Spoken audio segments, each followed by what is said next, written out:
Berita Mission tanggal 13 Maret 2021 dengan judul Gadis atau Allah, dikisahkan oleh Daniel Amatairan.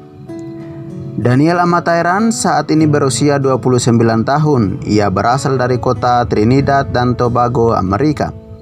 Saat ini ia sedang bersekolah sebagai pendeta di Universitas Karibia Selatan, Amerika. Dan saat ini ia dijuluki penginjil di sosial media. Berikut ini adalah kisahnya. Ketika Daniel berusia 11 tahun, seorang anak tetangga mengenalkannya pada tarian hip hop di ibu kota Suriname, Paramaribo. Daniel pernah melihat dance itu di televisi tetapi tidak pernah dalam kehidupan nyata. Dia kagum pada flips, handstand, dan orang-orang yang melompat dengan satu tangan. Dia memperhatikan bahwa gadis-gadis suka menonton dance dan dia ingin gadis-gadis menontonnya. Akhirnya dia belajar dance. Daniel suka dance dan dia memenangkan pertunjukan bakat lokal dan bahkan perjalanan ke Belanda. Popularitasnya melonjak dan gadis-gadis berkerumun di sekitarnya. Suatu hari Daniel sedang duduk di tempat tidurnya, berpikir dan dia merasakan suara yang bertanya, "Apakah yang ingin kamu lakukan dengan hidupmu?" Daniel terkejut. Dia bertanya-tanya apakah suara itu mungkin Roh Kudus. Orang tuanya telah membawanya ke gereja saat masih kecil tetapi sudah tidak hadir selama bertahun-tahun.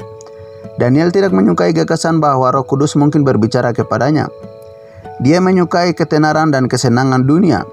"Ya Tuhan, jangan sekarang, kata Daniel. Dia memutuskan untuk menari sampai dia tua dan kemudian ketika dia tidak bisa dance lagi baru pergi ke gereja.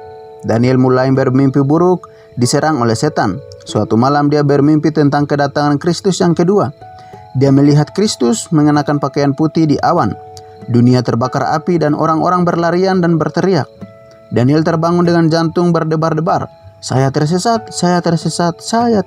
pikirnya. Saya harus kembali kepada Tuhan. Tapi dia tidak melakukannya. Beberapa tahun berlalu dan pada usia 19 tahun, dia pindah dengan kerabat non-Kristen saat dia belajar di perguruan tinggi.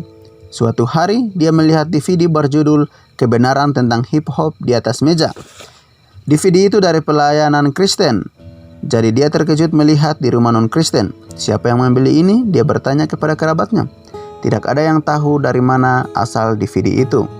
Daniel menyaksikannya dan heran mendengar bahwa hip hop berasal dari gangster dan dikaitkan dengan pembunuhan, kekerasan, dan obat-obatan terlarang. Dia bingung.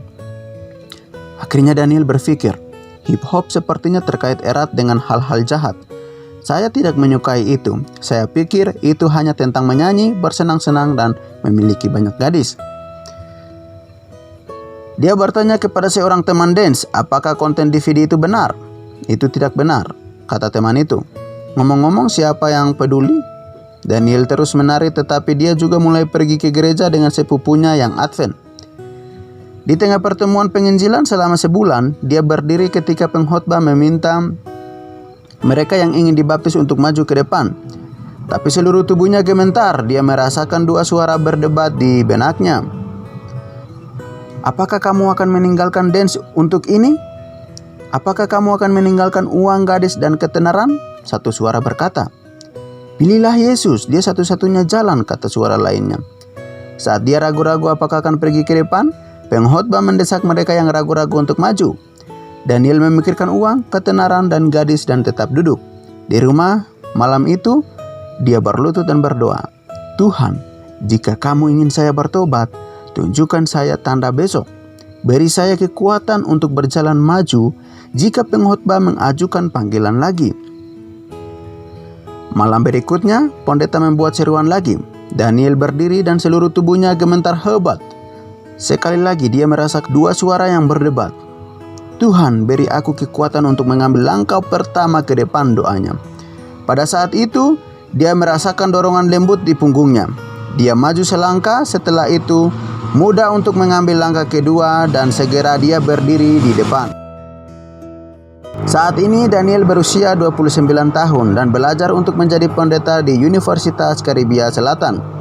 Dia juga menyebut dirinya penginjil Facebook, memposting video inspiratif dan memberikan pelajaran Alkitab di Facebook selama 6 tahun. Hasilnya 24 orang telah dibaptis. Tuhan telah murah hati kepada saya, jadi saya menjalankan misi dengan serius, kata Daniel. Terima kasih atas persembahan sahabat ke-13 Anda 3 tahun lalu untuk membangun gedung gereja yang pertama kali di Universitas Karibia Selatan, tempat Daniel belajar di Trinidad dan Tobago. Terima kasih telah mengingat universitas dengan persembahan sahabat ke-13 kuartal ini yang akan membantu membuka Center of Influence cara hidup yang lebih baik di kampus untuk melatih siswa menjadi misionaris. Tuhan memberkati.